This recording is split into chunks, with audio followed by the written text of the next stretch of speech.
چەمچەماڵ شارێکی ئاوەدانە بۆ مانایی کە هەر تاکێک دانیشتووی ئەم شارەیە و خۆشبەختانە حەزی بە سروشتە، حەزی بە مانەوەی پاکێتی سروشتە. سەوزایەکی باشمان هەیە چاڕادەیەک، بەڵام بەداخەوە هێشتا لە ئاستی تمۆحی هەر تاکێکمانە نییە. بە حکمی ئەوەشە گەڕێتەوە، یعنی هۆکارەکەی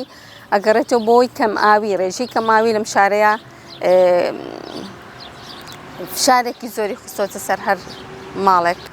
سوپاس بۆخوا خۆشبەختانە چەمچەماڵێکێکە لەو شارانەی تاکو ئێستا کارگەیەکی ئەوتۆی بەسەرەوە نییە کە ببێتە مای پیسبوونی ژینگە. لە خوارووی بەشی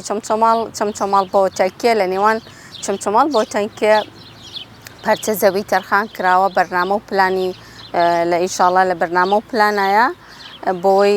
پرۆژێ ریسایکلین لەوێ کارابێت. ئەگەرەوە بکرێت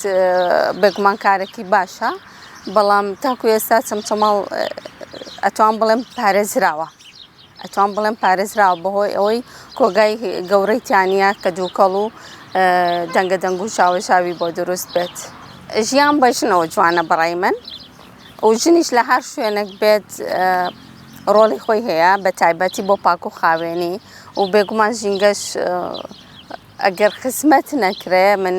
دەیان دار و سەدان دار بچێنم ئەگە کەسێک نەبێ خزمەتی بکە و بزانم نامێنێتەوە. بۆیە هەروەکو ئەمەژەم پێیا پێشتریش دایکان ئەتوانن مناڵەکانیشیان نەوەکانیشیان فێری ئەوە بکەن کە چۆن پارێزگاری لە شوێنە سەوزایەکان بە تایبەتی شوێنە گشتیەکان نەکات. ئێمە گەر من هەر بە خۆمان بە نمونە بێنمەوە لە ئەسنای وانەوتنەوەمانە کە زۆربەی بابەتە پەروەردەیەکان ئەچرپێنین بەگوێی مناڵانە،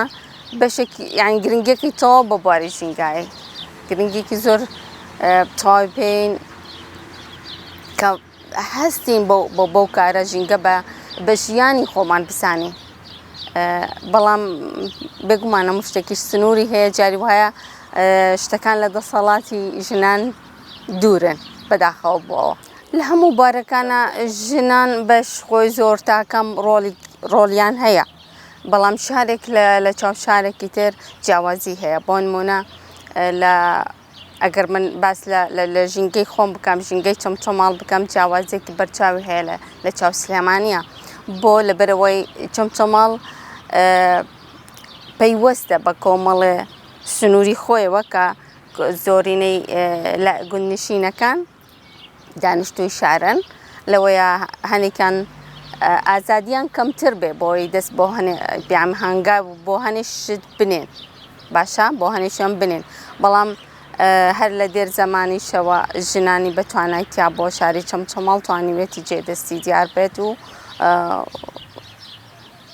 بۆ مێژووش جێگە و پێگەی خۆی تۆمار بکات. ئەوەی من بینی بێتم سپاس بۆخوا بینم لە زۆرێک لەو قوتابخانەی کە سەردانمان کردوون گرنگیە دەن بە ژینگە لە ئێستاە. بۆ نمونە لەم ڕۆژانەیە چالاکیمان هەبووە لە قوتابخانەی باڵای نمونەیی، یعنی باخچەیەکی بچکۆلە و جوانیان تایبەت کردووە بەس بە شوێنی باڵندەکان. ئەنی ئەمە خۆشە تۆ لە تەنانەت جگە لە بواری سەوزایی گرنگی بە ئاژەڵەکانی شەدەن کەواتە مناڵیش فێرەکەن ئاژەڵ دۆست بێ، جگە لەوەی ژینگە دۆستیش بێ. ژینگە تەنها بریتی نییە لە خاک و ئاو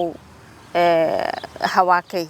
باشە ئەو پەلەوەرانشی کە تیا ئەژی سروشتی کوردستان بۆ جوانە ئێمە دەستکاری شتەکانی تیان نەکەین و بە پێچوانەوە بگرە هەموو ئەو شتومەکانی کە لە ژینگەیە وابەستەکراون بەیەکەوە بیان پارێزین بۆی بمێننەوە بە جوانی.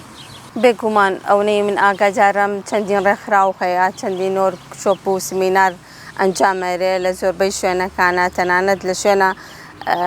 هەرە نزمەکانەوە تاکو زانکۆ و خوێندنی باڵا شوێنە گرنگەکانی تر لەوانەیە بڵم چەندەها جار لە دوای دەوامیش ئێمە ئەبینین ستافی شارەوانی چەمچەماڵ من زۆر کات بینیویان مەیان بەحەقەت بەشێکیان لە دەرەوەی شار خەریکن. بۆیە لە ڕێکخراوی ئایندەیەکێک لەو نمونانەی کە چالاکی هەیە لە زۆربەی خوێندنگاکانە خۆمان بەشداریمان کردووە سەردانەکەن چالاکیەکەن و لە پشووی هاوینیشە کاتێک خوێندنگاکان نابێ هەوڵیان لە دام و دەستگا حکوومەکانە چالاکی ژینگەی ئەنجام بانی تر ئەو چالاکیە ژینگەیانش خۆک خۆتان نەزانن زۆرن و جۆرا و جۆرن پێم وایە ڕۆڵی گرنگی خۆیان هەیە. ئێمە گەر خاکی خۆمان خۆش ناوێ واتە ژیانی خۆمانمان خۆش ناوێ و خۆمانمان خۆش ناوێ. ئەگەر سەبارەت بە ژینگە قسە بکەین ژینگە واتە ژیانی هەر تاکێک تەندروستی هەر تاکێک ئەگەر ئەمە ژینگەکەمان دروست بێ ژیانی هەر یەکێکمان دوورە لە مەترسیەوە بەڵام ئەم مەترسیەش پەیوەندێکی زۆری بەڕێژەی ئاوەوە هەیە. ئەگەر ئێمە ئاوەکەمان سەرچاوی ئاوەکەمان پیس بێ ئەگەر بیکەنی ژێر دارودەوەنەکەشی سفایی لێ ناکە و ئەگەر کەمیش بێ بڕەکەشی کەم بێ بەپێ پێویست نەبێ بە هەمان شێوە بۆیە داواکارم لە حکومەت بەڕاستی ئاوڕێکی جددی لە دابینکردنی ئاو یاخۆت بەهەدەر نەدانی ئاو بکاتەوە پلان و بەرنامەی هەبێ بۆی بەنداوەکان زیاد بکە بۆی کۆگای ئاو دروست بکە بۆی زیاتر خەڵکەکە ئیسفایی لێ بکات و ئاوەکانیشمان بەڕاستی نەفرۆشرێت کاتێمە خۆم پێویستم بە ئاوە خۆم پێویستم بە ئاوە خۆمان لە پێشترین خاکی کوردستان بەڕاستی سروشتی کوردستان سروشتێکی زۆر پاک و پاراوە بۆ زۆر بەرهەمی کشتتوکاڵی ئەگونجێ ئێمە توانین پشتی پێ ببەستین تەنها پشت بە داهاتینەوت و بەروبوو مەغازیەکان نەبەستین ئەتوانین پشت بە کشتتوکاڵ ببەستین گرنگی تەواو بۆ بوارە بێرێتەوە. ئەمە داواکاری منە بۆ حکومەت ئینشاءڵڵا هەنگاوی جدی بۆ بنرێت. من بۆ ژنانی شارەکەم زۆر پێم خۆشە ئەو جیلەی ئێستا کە هەمووی زانکۆتەواوە کات سێرەکەی هەست بە جۆرێک نائومێدیەکە لە ماڵەوە نازانێت چی بکە پەنا بۆ چی بەرێ دەی پێم وایە سوپاس بۆخوا ئەم دیزاینی ئێستا کە شارەوانی دایەنە بۆ شوێنە تازەکان بۆ دروستکردن و بیناکردنی هەوارگە تازەکان هەر هەمووی باخچەی تایە هەر هەمووی پارچەی ئەرزە دابین کراوە بۆ باخچە بە نیەتی بە باخچەکردنی ئەکرێت ماڵەکان تاکتاکی نەکەنەوە یعنی ئەوە داواکاری منە ماڵەکان تاکتاکی نەکەنەوە هەر ماڵێک و قەتعەیە بۆ خۆی دابین بکە نا بەگشتی وەکەوەی بۆ خۆی دابینەکە ئەو تەلبەنەی لە ناوەندەکەیە لا ببرێت بکرێ بە یەک باخچەیەکی بچکۆلانە هەموو ژنانی گەڕک و مناڵانی گەڕک ئیسفادە لەو پارکە بچووکانە بکەن بەڕاستی مناڵان بەشێکی گرنگی ئەم کۆمەڵگایەن بەداخەوە زۆریان بوونەتە قوربانی لەبەرەوەی بەشە گرنگەکەی کە باخچەکانە ئیهمال کراوە یاخود بۆ شتی کە بەکار هێنراوە یاخود ماڵەکان بۆ تاکماڵی بەکارە هێنن مناڵەکانە بنە قوربانی لەسەر شەقام و شۆستە و کۆڵانەکانە بەڕاستیەوە جێگەی داخە و دواتریش ئەگەر با هەر ماڵێک هەر کۆڵانێک ببوڕە بەخشێکی بچکۆلە لە ماڵەکەی هەبێ خێزانەکان ژنەکان دەتوانن لەوێ کۆ ببنەوە